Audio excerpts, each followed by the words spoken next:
Okay, so that was a reminder to me to tell you that the webinar is actually being recorded. We've got our special section, which was published in May, has a great range of articles with research in this area, as well as field reports and commentaries and personal reflections about the impact of the climate crisis on MHPSS preparedness and response. And I'd recommend you to look at those articles if you haven't done so already. My name is Wendy Ager, and I'm the Editor-in-Chief of Intervention. To give it its full title, the Journal of Mental Health and Psychosocial Support in Conflict-Affected Settings, areas. The heart of our journal is of nearly 20 years standing, has been in seeking to share knowledge and practice of MHPSS practitioners, of researchers, of policymakers and others in an inclusive, accessible way for the benefit of those impacted by conflict. And we want to encourage those involved in the field to document their work by way of publishing it in our journal. And I would definitely welcome new submissions from you or emails to talk about possible ideas. That's always something I'm very interested in. We're very pleased to be hosting this webinar today, and I'm glad to be joined by an excellent team with expertise and experience in this area. Julian Eaton is with me here facilitating the webinar. He's a member of our editorial board. He's a public health psychiatrist, the mental health director of CBM Global, and an assistant professor at the London School of Hygiene and Tropical Medicine. I'm also pleased to introduce Lena Schuch, who is a social worker and was one of our guest editors of the special section. She's currently based in Germany and is an advisor at Refugio in Munich. Viola Graef is also with us. Welcome, Viola. She's a consultant on the MHPSS and climate crisis portfolio at MHS Collaborative, and we'll be hearing from her in a few minutes. And it gives me particular pleasure to welcome two of the authors of articles which we published in our special section. I'd like to welcome Joshua Abosei Duncan and Yassine Duman, and Julian will be introducing them in a little while, so you'll know more about them. Before we get into the programme, I just wanted to say a few words from our editorial and MHPSS to set the scene. The Lancet Countdown tracking progress on health and climate change this year stated that climate change is the greatest health threat facing the world in the 21st century. And I think the majority of us would agree with this assertion. The evidence suggests that exposure to more frequent and intense weather events, and also to chronic or slower onset impacts of climate change that we're now experiencing, are having detrimental impacts on the mental health and psychosocial well-being of both individuals and communities. And these factors increase risks for poor mental health and well-being, and also exacerbate conditions for those people already living with mental disorders, and disrupt mental health care provision with disproportionate impacts in low resource and humanitarian settings. Indeed, climate change exposure and effects are not distributed equally, as we can see, with low and middle income country settings being most vulnerable to health hazards. despite having contributed least to the global climate crisis through their CO2 emissions per capita.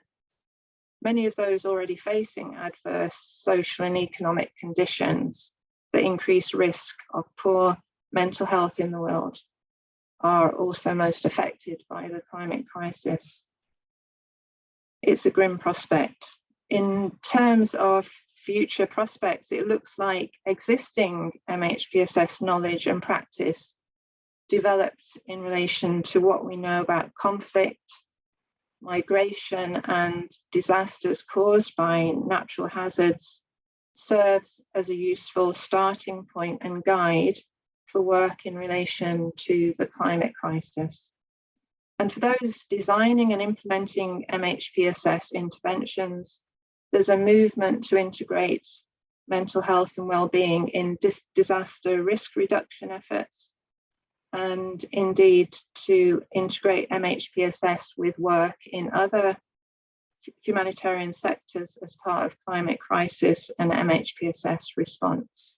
And clearly, interagency efforts are also underway to identify climate change and MHPSS activities globally. So to explain the programme for the webinar today, Viola will be speaking to us in a couple of minutes about the work of the MHPSS collaborative in relation to climate change. And then we're going to move into a discussion of two key questions concerning what indeed we can learn from what we do now, and then how we see MHPSS being integrated into preparedness and response in relation to the climate crisis. We'd encourage you to use the chat box throughout the webinar to note any questions or comments from your own experience. We'll stay on mute until you're invited to speak, and please use the hand icon if you'd like to do that. We'll bring the discussion to a close at the 1 hour mark, and you're free to leave then, but if you wish to stay online, we'll be around for another half an hour for a time to share and discuss the topic together. So I hope that's all clear, and I'd like to invite Viola to speak now. Thank you. Thank you. I have a few slides and I will share them now.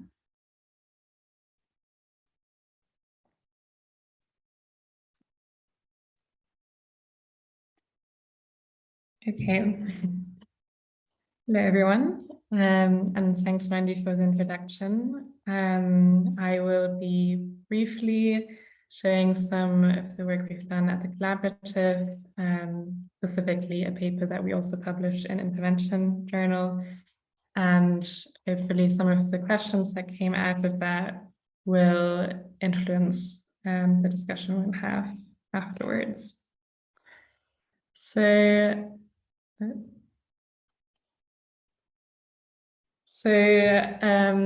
I'll keep this short because I think Wendy just gave a pretty good overview of what we mean by the climate and ecological crisis. But just briefly, so in terms of climate change, as Wendy mentioned, we have extreme weather events and the downstream effects this can have in terms of acting as risk multipliers, such as loss of livelihoods and displacement and migration. We also have the effects of extreme heat and humidity. There's emerging evidence that this not only has increases physiological stress, but also psychological stress. And that in turn can then also increase other risks for protection. And then in terms of the environment and with the ecological crisis, we're seeing, of course, increase in environmental degradation and also links to climate change. But there, the loss of biodiversity, loss of species, loss of habitats as well, and especially important systems for our well-being, such as water systems and air systems. So I just wanted to give this briefly as a context. So moving on then to the paper that we wrote as part of our climate portfolio. So as part of our portfolio, we convene an interdisciplinary research working group on MHPSS and the climate and ecological crisis. And this group is a combination of practitioners and also researchers in this field.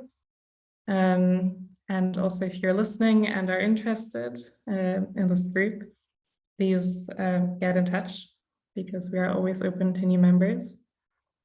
And so what we did as part of this group is last year we conducted a research priority setting piece where we asked humanitarian and development professionals who are involved in MHPSS and climate change research, policy, or practice, what they see as the most pressing questions for this intersection of MHPSS and the climate and ecological crisis. And so without going into too much depth, because you can read the detailed results in the special edition, the two key findings that we found from these research priorities was that a lot of the priorities were focusing on prioritizing vulnerable populations and communities. So really understanding MHPSS needs and context for different populations affected by the climate crisis, and really getting more of that localized data and understanding also how to intervene. And secondly, focusing on gaps. So other research priorities focused on gaps in design and implementation of interventions, such as whether we already know if they are best practices. And these questions may really reflect the nascent stage of this intersection of climate change, climate crisis, and MHPSS research, but also a lack of clarity of what this means in terms of programming and policy. So some of the questions that we've been asking ourselves, not only from this from the Delphi study or research priority setting study, but also within our research working group, are what does the climate and ecological crisis mean for the MHPSS community in terms of does it differ from, for example, MHPSS mainstreaming in disaster risk reduction? What kind of evidence is needed, and how much evidence is needed to act, so to implement interventions and evaluate these? And what expertise from the MHPSS sector could improve programming and climate adaptation and anticipatory action? So, for example, supporting an agency and supporting individuals and communities in periods of uncertainty. And I'm sure we will be discussing that more today as well. And also, are there opportunities for co-benefit interventions, such as nature-based solutions with the promotion of psychosocial well-being? And that's it. I know I had limited time, but I just wanted to say thank you to everyone who participated in the Delphi study.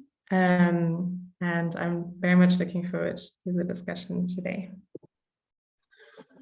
Thank you very much, Viola. That's really helpful introduction to our session today. Thank you for the opportunity to chair this session today and to talk a little bit with some of the people who published in the journal.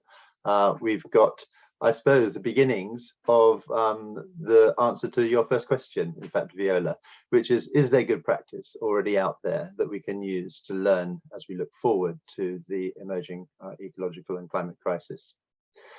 It's my pleasure to introduce the two people who are going to be sharing some of their work with us today. First of all, Dr. Yassine Douman, who's a program officer at IOM Iraq, based in the Kurdistan region. He's been working in the humanitarian field since 2005 and holds a PhD degree from Coventry University Centre for Trust, Peace and Social Relations. Dr. Douman has published articles on MHPSS, integration and intergroup relations in conflict settings in peer-reviewed international journals. Welcome. Secondly, we're going to be joined by Joshua Duncan, who's the director of the Mental Health Coalition in Sierra Leone. He's worked on mental health and psychosocial support, as well as system strengthening and stigma reduction for over 10 years in Sierra Leone. And during his time there, the coalition's worked with the government and NGOs to support response to the Ebola disease, virus disease outbreak, and mudslides, as well as COVID-19. Welcome to you both. Thank you, Julian. It's a pleasure hosting me. Thank you very much. It's a pleasure to be here.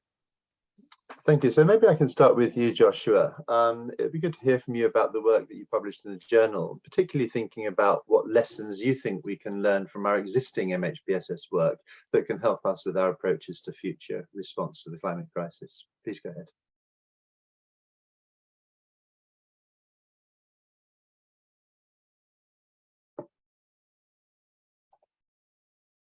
We wouldn't search for a cure without first diagnosing the cause for any condition. And we realized that our experience and lessons learned from previous work is the need for a growing human resource workforce that responds to crisis situation. You know, over the years, Sierra Leone has gone through successive crisis situation. And this situation has really cut deep into the emotion and psychological well-being of people. And it continues to grow when there is no proper intervention in such a situation.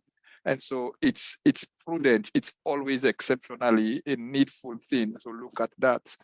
But minus the workforce, there is this idea about adequatio, which speaks around having the adequate knowledge to respond to a crisis situation.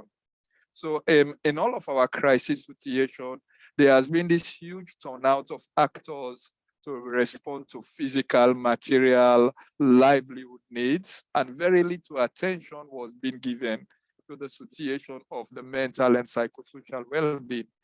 And so our lessons learned, especially from the intervention of the mental health nurses, is not to wait until a referral is being done, but rather go back into the community and ensure that you give rightful nipping on the board response to a crisis situation of such a nature, knowing what to do, when to do, where the cutoff point is, and how to refer.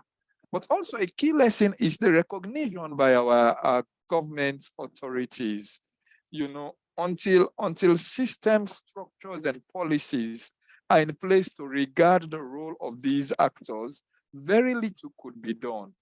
And so for us, one of the key lessons we learned is government to be advocated to make sure that MHPS intervention is given the ultimate priority that contributes to a recovery process of persons who may have been affected by crisis situation as a result of climate change. Allow me quickly to reference to one of the crises that we experienced, which is the mudslide and the flash and flood that swept thousands of people under the rubble. And honestly, I think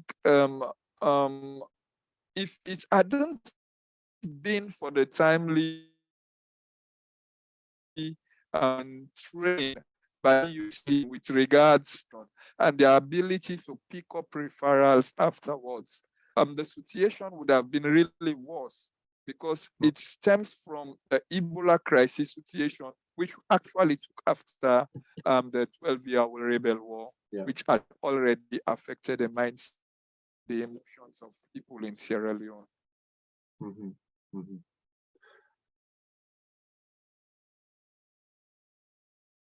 Joshua, I think you've gone quiet for me. I'm not sure about everyone else, but I think you've reached a really important point there, actually. The fact that we've historically in our emergency responses often forgotten all the lessons learned from the previous emergencies and had to pick up again from scratch subsequently. And certainly the experience in Sierra Leone was the amazing workforce that was in place already from previous emergencies, when capacitated, could really be on the front line very quickly when there was a new emergency. So thanks very much, Joshua. I do hope that he can rejoin us when his connection sorts itself out. So let me turn over to you now, Yassine. Similar question to you, really. What do you think from your experience we can draw on from our MHPSS experience to help us as we look forward to a future climate crisis? Yeah, thank you very much. So maybe I can briefly tell about the aim of our research. What was it? It was to understand the IDP's perceptions of climate change and its underlying reasons, the impact of the importance of addressing climate change and also extreme hot and cold weather conditions in IDP setting. So Iraq is one of the countries that have been suffering significantly from protracted ethnic, religious, sectarian conflicts, and one of the consequences is displacement, definitely. And we conducted our research in a displacement context. One location extremely cold during winter, and the other location was extremely hot during summer. The main findings indicate that our participants know that human actions, human activities, human behaviors, such as factories, cars, burning garbage, etc., play a critical role in consequences of climate change. 5% of them believe that climate change is caused by God, and only God can address this question. And this indicates two things. First, the importance of religious belief systems in the community in understanding and responding to climate change. And the second is that they passively resign to fate and helplessness and lack of or limited acknowledgement of human agency. But that also, our research also shows that the participants acknowledge that mental health is interconnected, because when we look at the impact of the climate change for the participants, we see that 74% of them say that they have observed the impact of climate change in their personal life, which includes health-related issues, cardiovascular problems, and other problems, including mental health issues, but also socioeconomic problems such as death of livestock, limited job opportunities, and related to that, the need to migrate to other contexts. But we also know that, especially in IDP context, the impact of climate change, the displacement, when it's combined with the effect of displacement, it can further curtail the social interactions between community members, and also seriously damage the feeling of belongingness to a community, to a location, to a place, because they have to leave their region due to conflict, plus the impacts of climate change and extreme weather conditions. And related to the socioeconomic component, we also know that when the resources are limited, there is also competition for limited resources that also increases the community tension. And maybe last point about what we learned from our MHPSS interventions or approaches is that there is a significant systematic inequality. That means some individuals are more vulnerable than others, including IDPs, asylum seekers, refugees, women, unaccompanied children, elderly.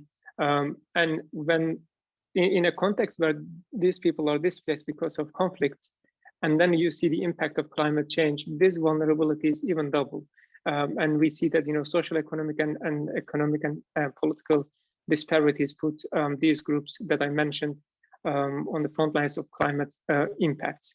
And I think our research shows that this is very much interrelated, interlinked. Therefore, the solutions should also be multidimensional and integrated. Yeah. And maybe in the second part, we can talk about this. Yeah. Yes, Yassine, thank you for that really comprehensive summary of your findings. Viola, maybe I can draw you in here, because it seems to me that many of the things that Yassine talked about there in the context of climate change or climate-related emergencies actually really echo a lot of the situations that we already experience and try to respond to as a sector in other circumstances which wouldn't at the moment be attributed to climate change. Do you have any thoughts about how your paper was really about research lessons going forward, how research in MHPSS historically can help us in our understanding of the climate response in the future. Yes, Julian, I think that's a really good question, and definitely what we've been thinking about, especially because in a humanitarian crisis, the impacts of, let's say, climate change are mostly felt through these intermediary factors and through this kind of increasing vulnerability, as Yasin explained. So I think one thing that is discussed is not only lessons learned from MHPSS and building a response and kind of that emergency response, but also, as you mentioned before, what kind of systems can we build or build upon that happen, that are there in preparation, and that can be mobilized quite quickly, and especially with like human resources and training that kind of capacity. And the question there as well is, what about environments that have not experienced an extreme weather event yet, but where there is a prediction that they might experience that quite soon? And so how do you mobilize those resources, also MHPSS resources, to build capacity before something happens? Yes, certainly. I think the experience that Joshua talked about, and almost certainly the environment that Yasin's in as well, the irony is that places that have frequently experienced crises might actually be better placed for responses in general. But there are certainly hotspots around the world, maybe low-lying, land, or places that are already on the edge of kind of environmental difficulties with the farmers and things, that might have to deal with more of that kind of response. Just before we hand over to ask if there are others in the audience who'd like to make a comment or ask a question, I just wanted to ask you, Lena, your particular interest is working with migrants and asylum seekers in Germany, but we know that there's going to be a major shift in people having to move because of climate change. And I wonder if in your sector, and thinking about refugees particularly, if there's any preparation underway, thinking about those kinds of movements, or if there's any way that we can better prepare for the likely impact on populations on the move. Oh, that's a difficult question. I would rather say not yet, at least not maybe in the global north so much. I think there are many experiences rather in the global south where people have already had to think about these issues for a long time. We can learn a lot if we look maybe into the to the Pacific Islands, where lots of preparation is also taking place through different policies, which are really interesting to think about and maybe to adapt to them. But from my experience in Germany, I think it's not really a topic yet, at least not thinking in a very intersectional way, and how specifically refugees and asylum seekers would be affected by this. I think that's probably demonstrates the lack of preparedness that most of our governments are currently, in almost a sense of deliberately not looking to the information we have about what's going to happen in the future. Actually, yeah. Thanks, Lena. Let me open up now for anyone else who wants to make a comment or ask a question. As Wendy said, the options are either if you'd like to write something in the chat or to put your hand up to ask a question or make a comment. I saw that there was a really interesting question from Anna Rayner, who asked whether there are any mechanisms that we've already seen initiated by community members to address climate change and our response to it, which is of course a fantastic question.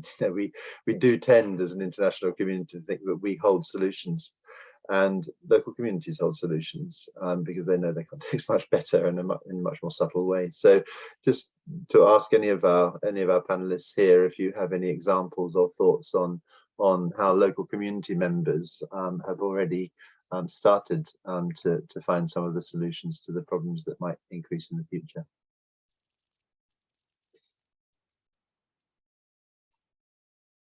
I can go first, but also want to, Yassine, if you have any direct experience, of course, please jump in. Yes, so I think what might be helpful also to differentiate is sometimes when you talk about climate change, it can get a bit confusing because climate change is this kind of global change, essentially. And so we have these like two kind of levels in which people are intervening. So either kind of the global definition and wanting to intervene in what we're seeing in kind of global policy making and advocacy, activism, kind of the UN route. But then also climate change as seen as the local environment. And so, for example, yes, there are many examples of communities who are having to adapt to a changing environment because, for example, the rain season is now slightly shifted or the floods are more intense. And so the whole kind of agricultural cycle needs to change. And when faced with such extreme pressures, because of course you are completely dependent on that for financial security, you do whatever you can to adapt. So there are these kind of more localized ways that people are trying to that are initiated by community members to address their environment. Yes, and often it's just a kind of extension of what they've always had to deal with and cope with on a often on a kind of yearly basis. Just before turning to David, who I see has a hand up, can I ask Yassine if you wanted to contribute to that question about local solutions? Yeah, in Iraq, unfortunately, we don't see such strong movements or initiatives to develop some solutions for climate change impacts. We know some small groups and some individuals are doing something, developing some programs, but unfortunately they are not widespread. They are not in the community that much. I think this is also related to self-efficacy and outcome efficacy. Maybe it's related to the belief that they don't have the enough capacity or efficacy to do something for climate change. Or maybe even though they do it because it's a huge problem, it's a huge global problem, their behaviors, their actions will not address the problem. I think this could be relevant to your question. Thank you, Yassine, and this is a very big topic, but my guess is that some of the kind of cultural ideas about causation, if this is an act of God, might have an impact on people's response as well, whether they see it as appropriate or necessary to respond. But that's a big question. So let me hand over now to Davide, who can ask a question or make a comment to the group. Thank you, Davide. Thank you for those insights, and it's nice to put faces behind articles, interesting readings, and see the humans behind.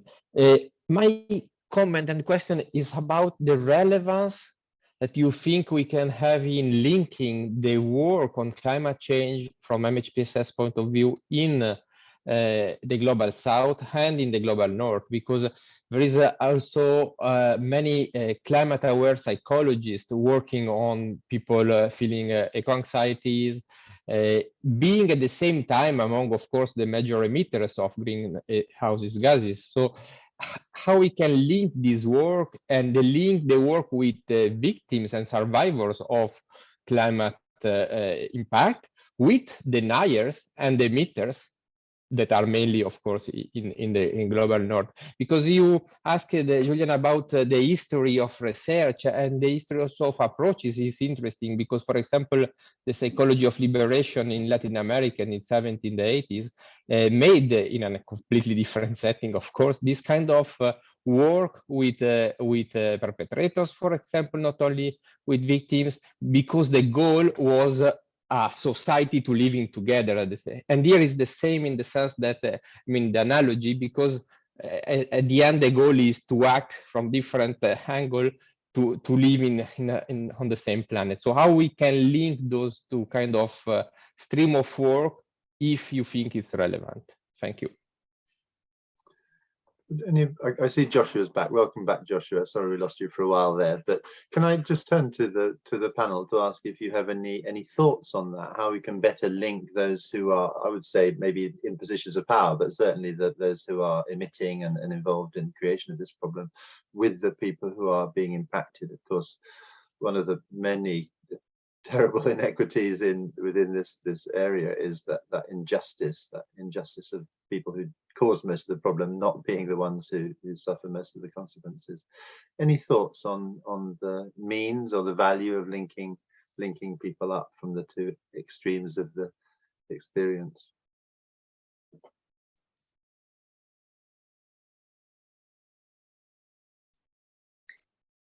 I don't want to answer all of the questions, please.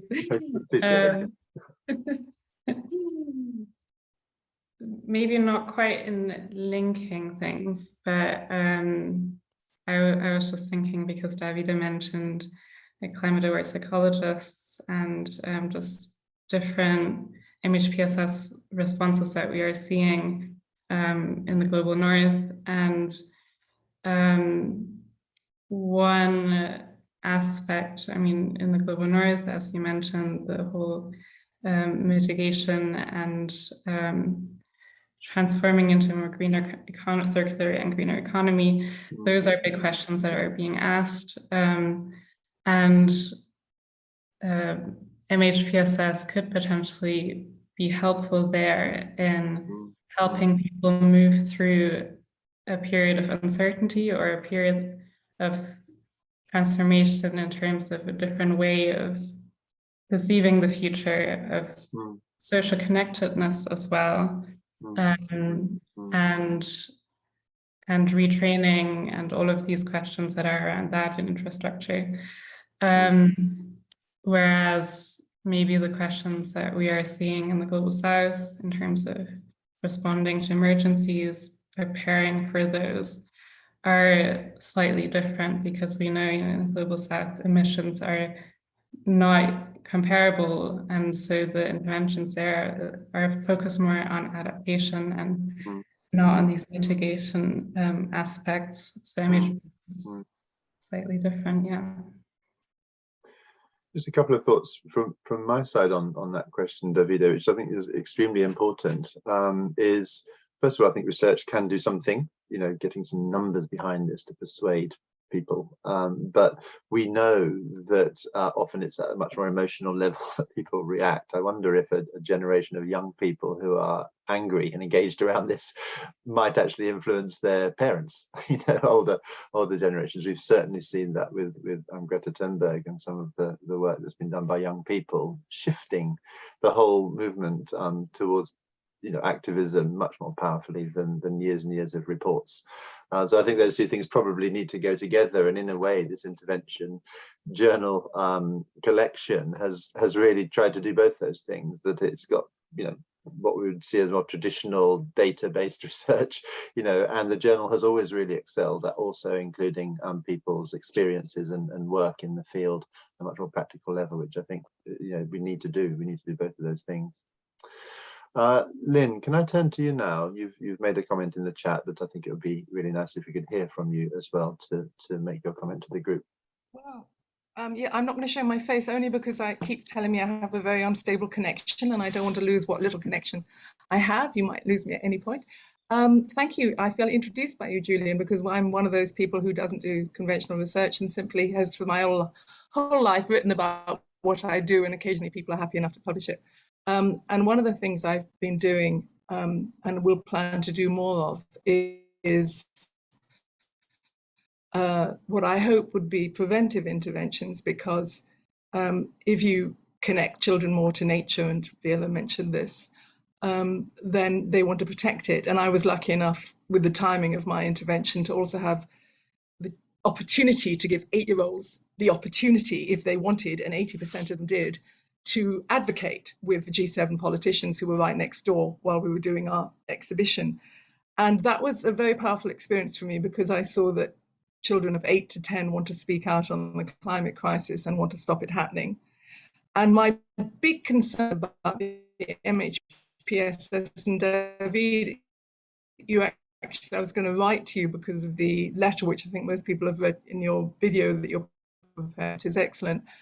And research community, understandably, we focus on response. And what I've put in the chat here is we have got to be looking more. I know everything's happening, and we've got to be dealing with the tragedies in Pakistan. I'm right next door to Puerto Rico, and even here we have a few storms. We're not in any danger, but it gives us a small taste of what's going on there. And Mississippi without water. These things all have mental health consequences, and we need to prepare for those consequences and deal with that. I've been doing that all my life. What I'm interested in now is how do we work more with the young people who across the world, I mean, look at what's going on in Uganda.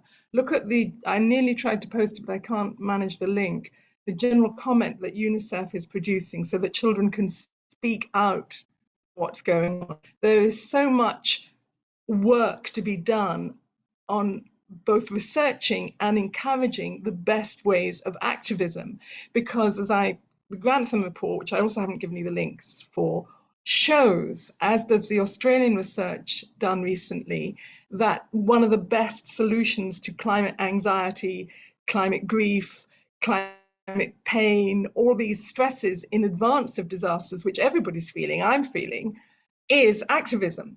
And we should be looking at that and proving that, especially in the face of a government that's saying people who are talking about climate change are child abusers, which is really shocking and damaging and has to be contested. And it's the research community that can contest it by showing that talking about climate to us. And I think there's a big agenda there, and I'm very happy with anybody who wants to be involved in it. But it's a global agenda, David. It's not just the Northern agenda. I'm a little bit concerned that most of the research, Caroline Hickman's research, has been done on 10,000 people across the world, but not everybody's doing it. And what's going on in Uganda is extraordinary. So let's look at it. Too much talking, sorry, that's me. Lynn, thank you very much. It's never too much talking when you're sharing your experience. Thank you very much. Yassine, can I turn to you? And then yes, we'll go back to some. Thank you. Very briefly. So one of the interesting findings of our research was that as the level of education increases, as the age of the participant increases, the importance they attribute to addressing climate change is also increasing, because elderly participants have observed this impact of climate change, and those who are maybe reading about climate change in their curriculums or extracurriculum settings, they probably know what it is and how it can be mitigated. I think this could be one of the things that as a solution, as our colleague mentioned, how to reduce the risk. And the second point is that, like, majority of our participants believe that government is to do something if someone is going to do it, but that also takes us to the question whether the governments, not only in Iraq and Kurdistan region, but in other locations, whether the governments have the enough capacity, technical knowledge about climate change, and how it can be addressed. And I think all the MHPSS activities that we are planning, we are designing, should also consider these 2 points, strengthening the capacity of the local governments, municipalities, NGOs, by supporting their capacity, and also maybe, if possible, fund their projects. And the second one is maybe include more courses in the curriculum of different levels of education so that younger generations know about it more, and then start initiatives, learn from each other's experiences, and actively engaging in this process. Yassine, thank you. You very helpfully started to move us into what we wanted to shift to in the second part of our panel discussion, which is solutions.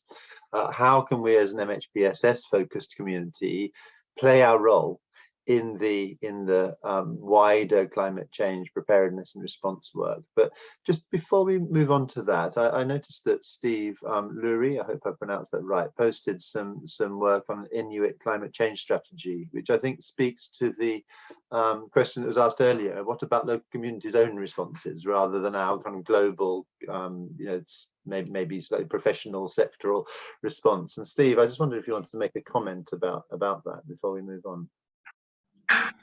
Sure. I think the challenge in Canada is, how do we deal with the disproportionate effect of climate change, particularly in the north, in an environment where housing is poor, overcrowding exists, food security is a problem.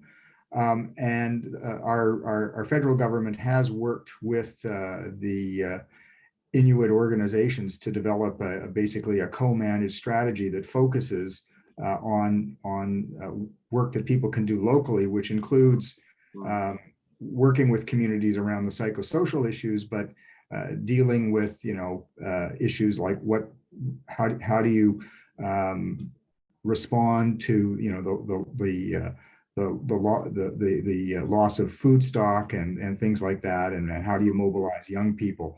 But these are so I think I think for all of us the issue is how much effort over the next few years has to really focus on adaptation in communities. Not to say that advocacy and pushing governments to respond to climate change itself isn't important, but to put a perspective on it, Canada contributes 1.5% of global warming. And the big emitters are China and the United States. So there's this tension between, well, what can we do locally to reduce our environmental footprint when China and the United States are going to continue to pollute? And I think that also calls for both a focus on what can you do locally, but it also focuses on how do we link potentially lack of action on climate change to trade policy at the national level, where countries who aren't responding properly or helping other countries in the developing world maybe suffer some economic consequences. So I think it's multifaceted, but I think, as many people have said, people live in communities, and I'm certainly no expert on the North, but I do know that it does have a disproportionate effect on communities that are already under-resourced. Certainly in the rest of Canada, we've seen, particularly out west, last couple of summers, wildfires and environmental events that, flooding. We lost a whole community out on the West Coast. And so you then have to have that material response to, how do you help those communities who lost their homes? But then how also do you, build the capacity so that, and I can think of, like, even here in Toronto, Canada, where I live, we have lots of seniors who live in apartments and they don't have fans. And we're getting more extreme heat in the summer. So some of this is identifying the small steps we can take. How do we ensure that air conditioning and fans are provided to seniors? So it's really sort of thinking through from the very micro level, what are the little things we can do that would have a big impact, to the more high level things that we need to do as a country. Thank you, Steve. that's really helpful, and I do want to turn to the panel to kind of ask those questions really. So where does our community, I'm assuming that many of us come from the MHPSS field, where does our community fit into those actions, both at kind of local level right through to kind of international advocacy, you know, maybe at COP27 and other similar forums, to have the kind of impact that we know is necessary to reduce the psychological well-being consequences of climate change. Any thoughts from our panel, maybe if we want to think about their national experience or international engagement they've had? Can I briefly just mention that our MHPSS activities in the field are multi-layered, and we try to integrate as much as possible with other units and departments, such as livelihood protection and other colleagues and other departments. And I think one of the critical things is that when introducing and designing and introducing the MHPSS interventions, it should be clear that, you know, it's based on the community consultations, meaning that you are informed by the community themselves how you know, the climate change or extreme weather conditions influence them and what can be there in their local context. So we conducted the research in camp setting. This means in an IDP setting. Therefore, for example, we are in very close connection with the camp management, and we try to kind of encourage them to develop the camp settings in a way that, you know, the IDPs can live under extreme weather conditions. The other ones, I'm not going to talk about the things that I just mentioned before you asked that question, but I think strengthening mental health capacity for both individuals and the government or the local NGOs is very important. And I specifically want to mention for the individuals, because at some point, for any reason, the NGOs may not be there any moment, it may be in a remote area. But if you develop the capacity of the individual as a community member, they can support their own community. And I think, I mean, in addition to this, another factor would be a vulnerability assessment in specific locations. We talked about research, but maybe a more focused kind of vulnerability assessment in a specific location in a region we know they are more vulnerable to climate change impacts. I think would also help us understand and address the disparities that I just mentioned in the first round, inequalities and inequities. Thank you. Thank you. We're coming towards the end of our time, not quite there yet, but I just wonder if any panelists have got any other thoughts on the contribution that the MHPSS can make towards broader climate change action. Yeah, allow me to, sorry again, I got lost and I'm back. Allow me to take the scenario of the Ebola and how that has been translated to in responding to climate change and community goals and perspective. During the Ebola crisis, it reaches certain points where government was finding it almost impossible to respond to the growing number of cases. And what they turned toward were community stakeholders, religious leaders, Mamit Queen, headmen, chiefs. These people are revered by their community as people who have been placed by God to rule over them. And so, I mean, the kind of attention and the kind of respect they have been given makes information or awareness raising communication that is being done to them is highly recognized. And so community stakeholder approach has been key for us. In Sierra Leone, people, even in the need to want to be in the urban area, started building even up to the dam area and caused water crisis and pollution at the end of the day. This was the strategy that helped that kind of effect. So when we don't downplay, buy into it, it helps a lot. Yeah. Joshua, thank you. And I think that really resonates with what Yassine was saying about the importance of cultural beliefs and understanding. And I do think that within the broader kind of humanitarian response sector, often MHPSS actors have been very good at engaging with the broad range of stakeholders in communities, and we've always recognized that they're the people who have the solutions in a way that has come through, I think, quite strongly in today's discussions. I'd just like to ask Annika, you've had your hand up for a little while. Can I ask if you want to make a comment on this topic? Please unmute yourself. Speak. Yeah. Well, I'm a child psychiatrist and I'm mostly concerned with children. First, I think that this climate change is related psychological problems are just an element in the mosaic of other problems like epidemics and the war in Ukraine and Putin threatening us and so on. I think that very specific strategies in a way are not needed. We must think about community-based public health orientation and try to not fall into psychological models and clinical models, because I read that some specific clinics are already organized for treating children and adolescents with those problems. But you see, we are speaking about millions of children, not about 10 or 20 children, but about millions of children. And the question is, in a way, how to activate community resources for coping with this.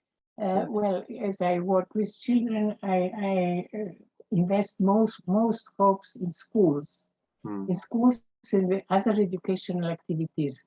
We have the experience of COVID, for instance. 3 years old children learned in school in kindergartens how to wash their hands and taught their parents how to do it, how long they should wash hands and so on.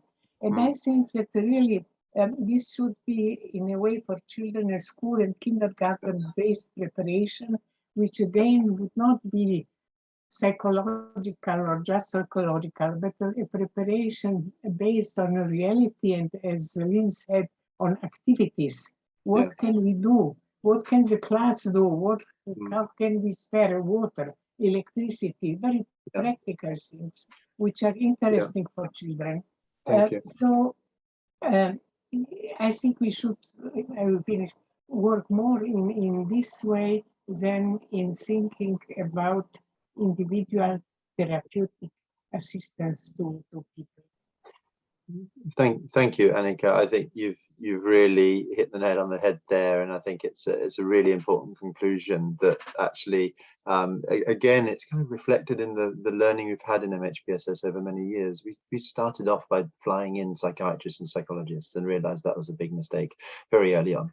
What it needs to be is a routine part of our work. And the way that communities respond to broader needs as well. It should be an integral part of school. It should be an integral part of our health systems, rather than a kind of bolt-on separate part. And maybe that's one of the main lessons that we can learn from this process, that it needs to become routine. It needs to be part of what the MHPSS community does routinely, not a separate part of what we do compared to other crises. Yeah, we are running right out of time, but Yassine, if you've got a final word, you're very welcome to say that, and then I'll hand back over to Wendy.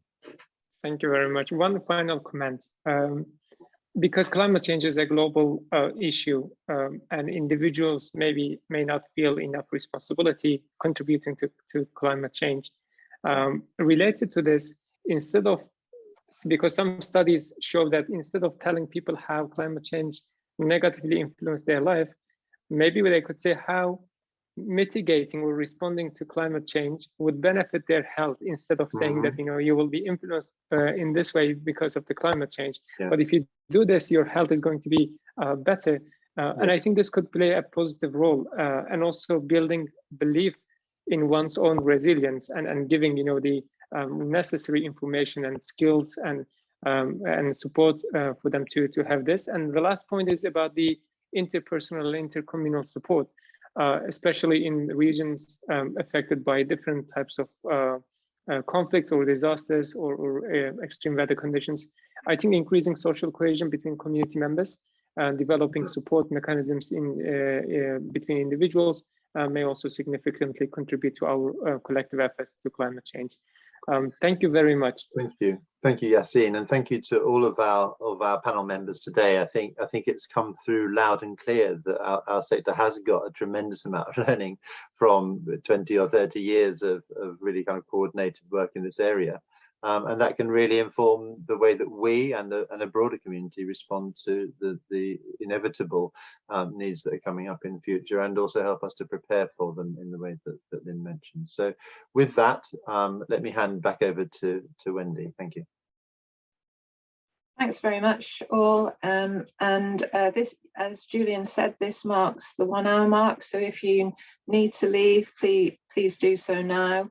Otherwise, we'd love to continue to talk with you on this topic, and would be happy to invite people to share their experiences or to raise questions. We're just happy to continue the discussion as we have been.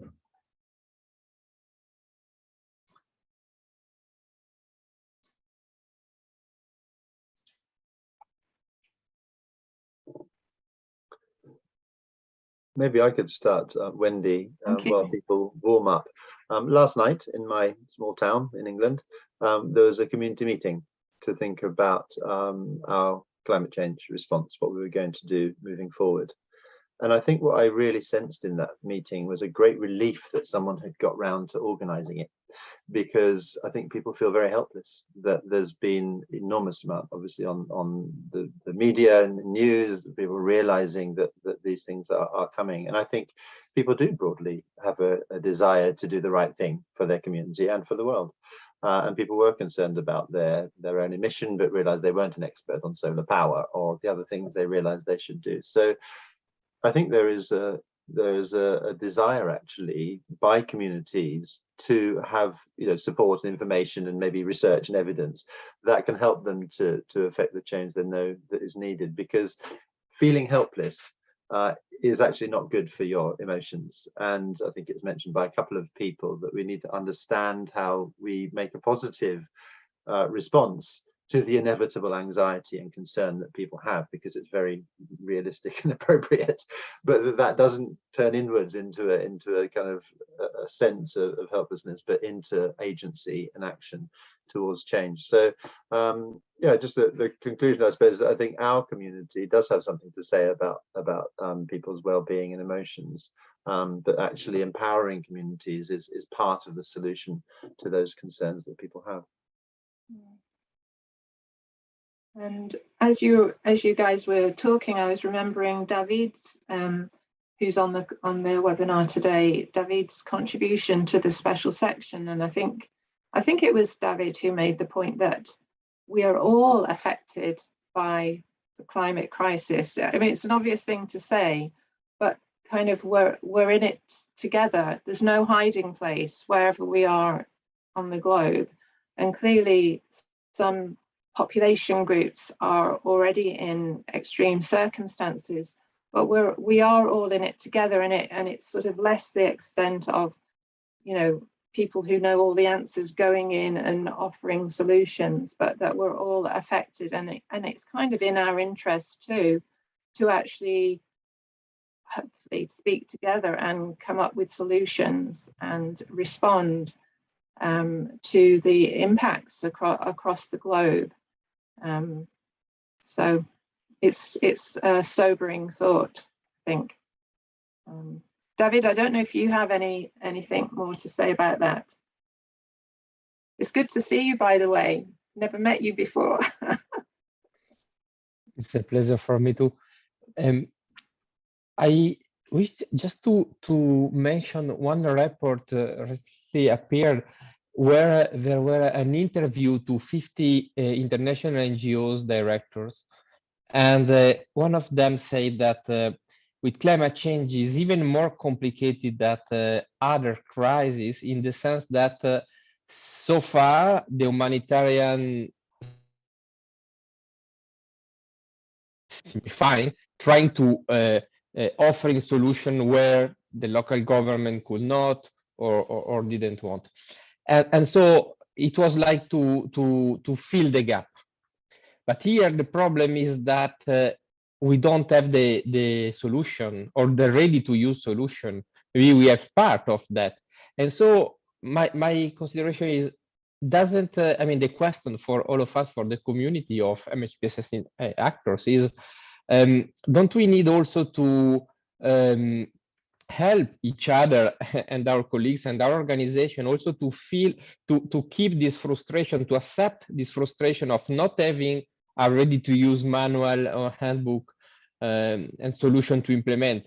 Having said that, there are of course many good practices, and we need more, and we can build on that. So I'm not, I don't want to be too pessimist, but also to accept the fact that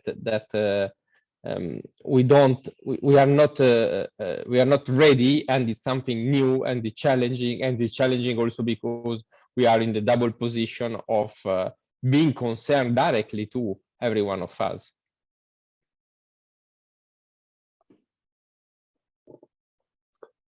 I can see that Hatem Marzouk has their hand up.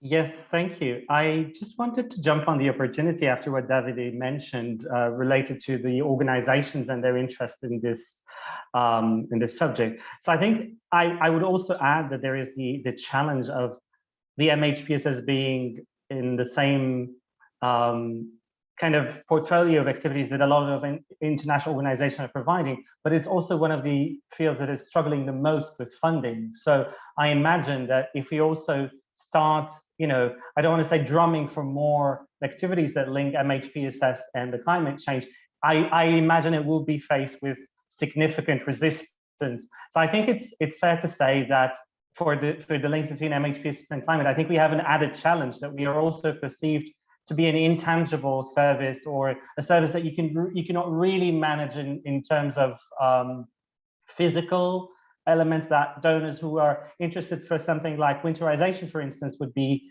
ready to provide MHPSS as a part of a package for winterization for communities affected by the climate, for instance. Over.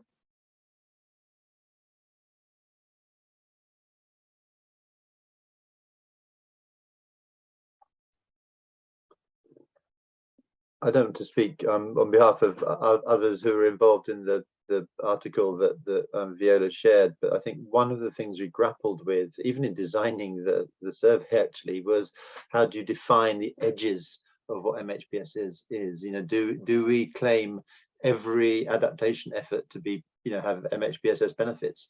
You know, and I think that point that you made is really important, that we probably need to be clear about what we do well, and what can be measured in terms of what we do, in order not to have that risk. I think you talked about being intangible, you know, that people don't find it easy to understand who we are. So there's definitely some communication efforts that we need to make to make it clear that these are all potentially, you know, issues that will impact on mental well-being, but this is specifically the things that we feel we can do and can be measurably beneficial, partly in order to communicate effectively and mobilize resources effectively, as you said. Yeah. Lynn, do you want to come in there? I can see your hand up.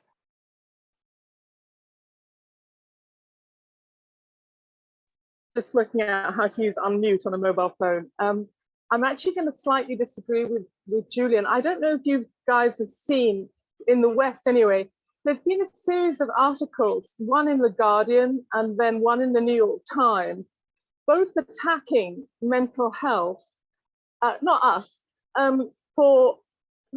attacking the youth by politicians in a sense of saying, oh, we have a mental health crisis, we need more mental health practitioners, it's all a terrible mess, queues and queues. And I mean, I've had this problem in child psychiatry all my life, what I call the dry cleaner model of mental health, which is, you know, the family brings the child, they've got ADHD, fix them so that I can have a nice quiet child at school and home, without any examination of the political and social context. And there's now, I'm glad to see, a real pushback on that. These two articles strongly condemning that approach and saying, look at the global crisis we're in, and the UK Guardian one mentions the climate crisis, the US one looks at poverty and the economic situation, and says we as mental health professionals have to push back and say, hey guys, it's about the causes, and why aren't we addressing those?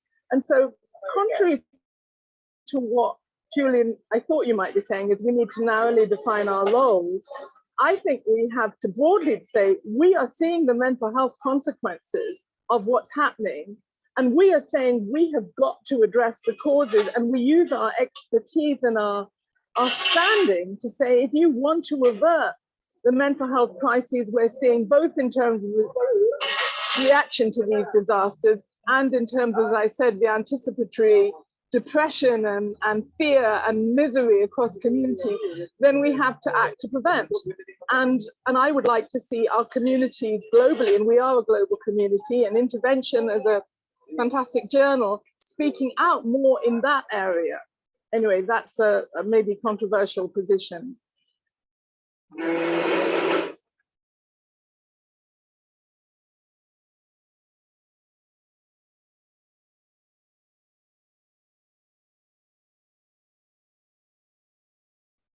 Davide, did you have your hand up? You're taking it down now. You were. Just to highlight that, yeah, as you said, communication is so crucial. We know that the emotion, of course, is the buffer in between knowledge and action, and action is needed and knowledge is there. So we need to work on emotion.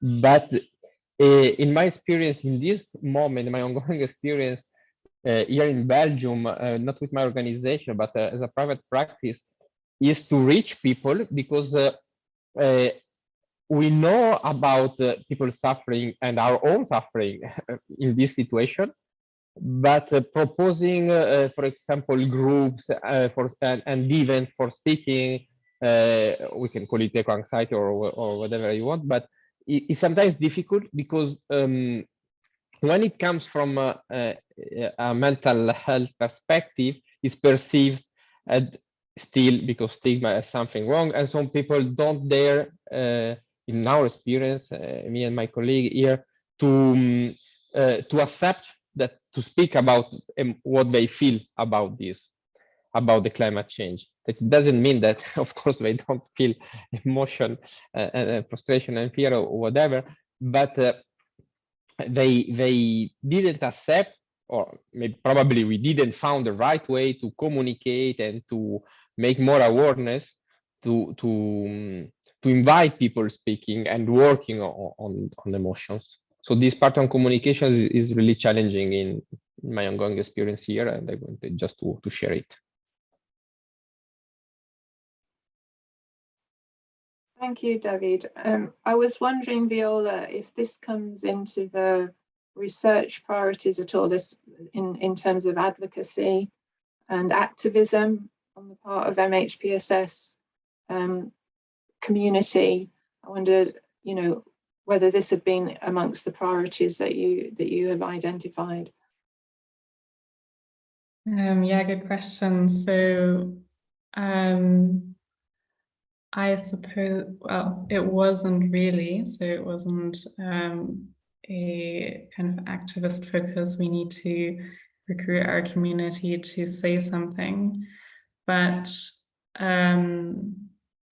what came out from the research priorities was quite a confusion as to what MHPSS and climate change means. And I think that confusion kind of acts a bit like a barrier. So people are not advocating for something that they are still trying to understand the connections of.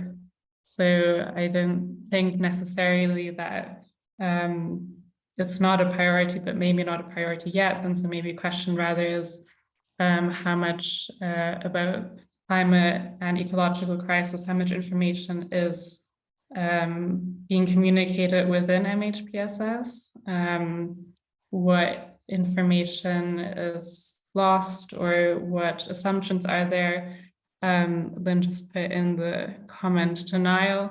yeah, so these kind of questions as well, which we are seeing kind of broadly in society as well, we have different ways that people are responding. So that could be another question. So do MHPSS professionals and volunteers, is there in terms of intervention, a scope for more awareness raising within as well?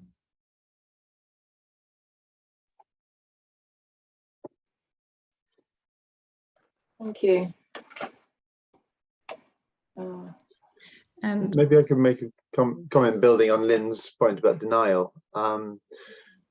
It's partly denial. I think it's also partly orchestrated efforts to carry on making as much profit as possible, while being very aware of the impact that's having on people's lives.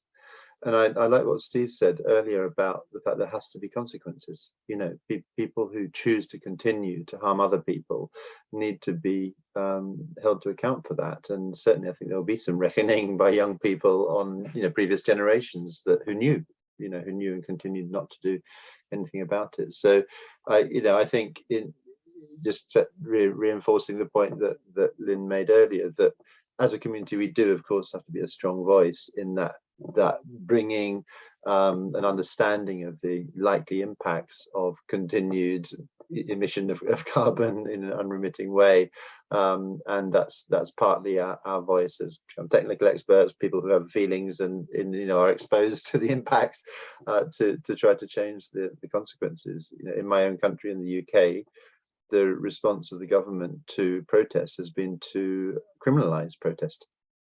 That's the main response so far, has been to say it's easier for police to arrest people who are protesting about climate change now, or about destruction of trees and things. So we do need to be a strong voice in stopping this kind of denial, but also deliberate decisions by people to carry on making profits while there's consequences going on.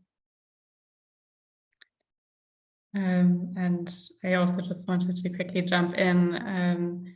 I was just thinking about Hatem's comment about resources, and I think that's a really good comment. There's something to think about, because especially I mentioned co-benefits, and are there ways in which the MHPSS sector can work, for example, with climate adaptation programming and making it, or as Julian said, from that expertise of community engagement, of really bringing people together, can that increase the impact or the effectiveness of climate adaptation programming as well? And in turn, can the MHPSS sector then also have access to, or kind of combine with, climate funding too? So, for example, I'm just thinking in terms of climate resilience, or just resilience as a concept that's talked about very holistically as well. And there are some overlaps there with the way that MHPSS talks about resilience too. And are there overlaps there in which programming can mobilize resources? An open question, I think, and an opportunity as well to look more into.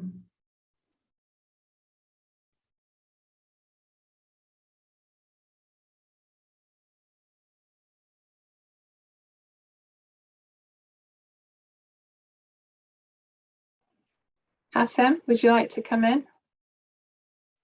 Yes, please. I think I just wanted to follow up on what Viola just mentioned.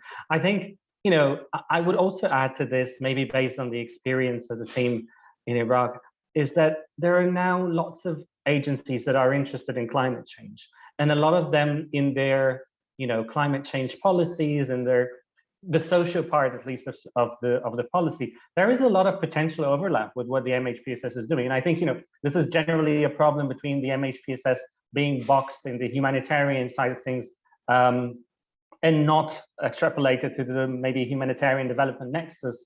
But I think, particularly for climate change, because it's a relatively new field for both organizations working in the humanitarian side and the development, let's say, side, I think it could be a really good advocacy point for MHPSS technical working groups and different agencies to try to delineate a little bit what both sides are doing in terms of not conflating too much what would consider as a social protection policy, for instance, that is consequent to climate change, and the very particular things that would maybe we would classify on the third and the fourth layers of the IASC pyramid, which could be a good area for intervention for the more specialized MHPSS professionals. Sorry.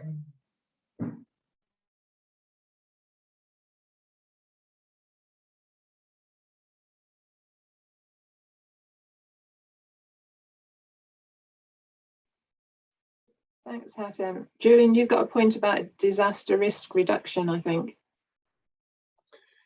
Yes, just to reinforce the important point about preparedness, and all of these things are connected, but happen to have set themselves up as slightly different sectors, and I think we're working, in MHPSS in this, it tends to be a bit more response orientated, but disaster risk reduction, I think, is increasingly going to be a space where there's a very, very strong climate change component.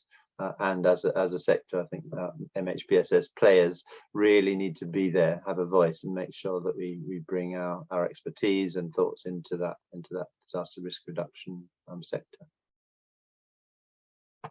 Do you or any of the people on the call see that happening in terms of interagency initiatives? There is a group under the Interagency Standing Committee on Disaster Risk Reduction, yes. MHPSS and climate change, and really that's starting to do this. It's engaging with other sectors, often who actually haven't had that much thinking about MHPSS in the past, but trying to bring ideas together in a constructive and coordinated way. Viola, would you like to just make a few comments about the MHPSS collaborative, the group that you have? You're inviting people to join you. What kind of work are you doing just now, just to give people a better idea of that? Yeah, so we are interested in generating evidence that can inform programming specifically. And I think maybe just to follow up, so the IASC group that Julian just mentioned, there's the IASC group and then there's the research working group, and the way that it's set up so far is that the IASC group is more focused on generating guidelines and tools and training material, for example, which is informed by the evidence that the research working group is putting together and generating itself. So that's the kind of setup we have. And because we are interested in more programmatically useful research, we are also open not only to researchers, but also practitioners interested in research to join us. Yes, but I can also circulate the TOR in the chat if anyone is interested in just seeing specifically the areas that we are interested in. Okay, thank you. Anika, please join us. We can't hear you just now, Anika.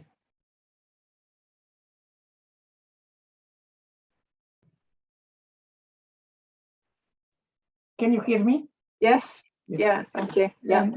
I said, don't forget the schools. The schools are the only places in the developed, rich world where you can reach the whole population, the whole segment of population.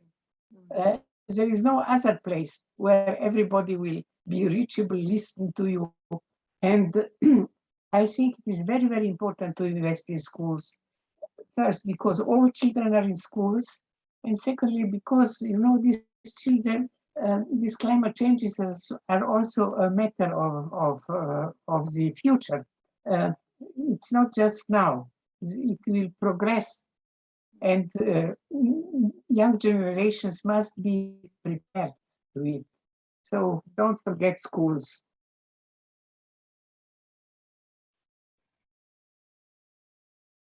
Julian, what were you? just to say I'm afraid I need to head off. Yeah. But thank you very much, everyone. It's been a really fascinating session. Thank you so much, Julian. Really great to have you with us. Bye-bye. Okay. Steve, please come in.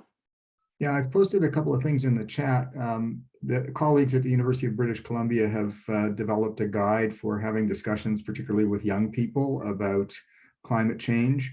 And then I was thinking about a program I heard about a few years ago that Dr. Barreto is doing in Brazil, which is called Community Integrative Therapy. And he basically brings lay people together to discuss what's going on in their lives. And there's no, it's not an expert model, but it's proven to be very, very effective in people just, sharing their experiences and being sort of empowered to move on. So I'm wondering, and he certainly apparently used that to help people discuss the impacts of COVID. And I wonder whether that's a model that could be applied to, discussing climate change at the community level. And again, it would be that notion of, how are you feeling about it? What can you do about it? Here are some examples. And just, first of all, acknowledging that, people feel uncertain, people feel sad, people have these issues. But then again, at that local community level, trying to look at, well, what could we do? Are there opportunities to implement greener solutions to our energy supply, as they're now doing up in northern Canada, where the community is mobilized and then they've partnered with government. And I think that's the other side of it.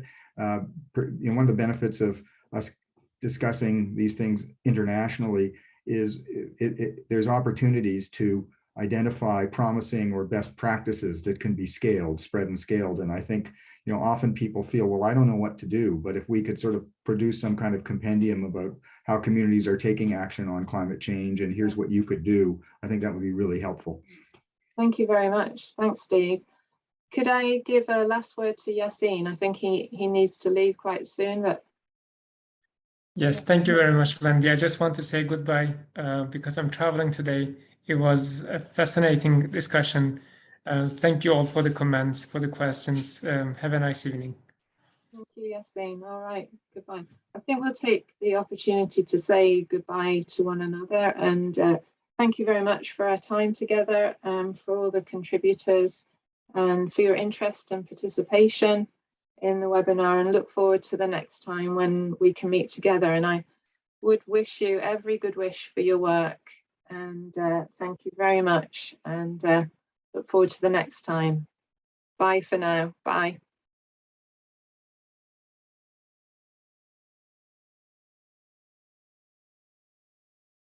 Bye, Hatem.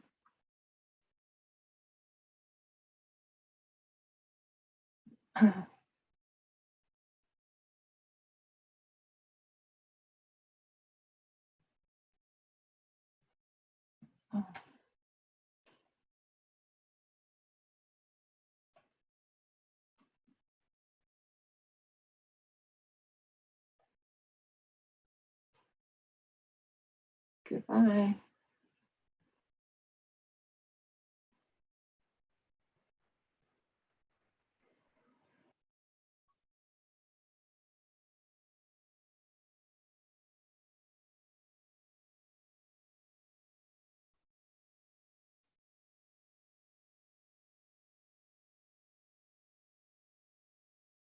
I will have to leave as well, Wendy.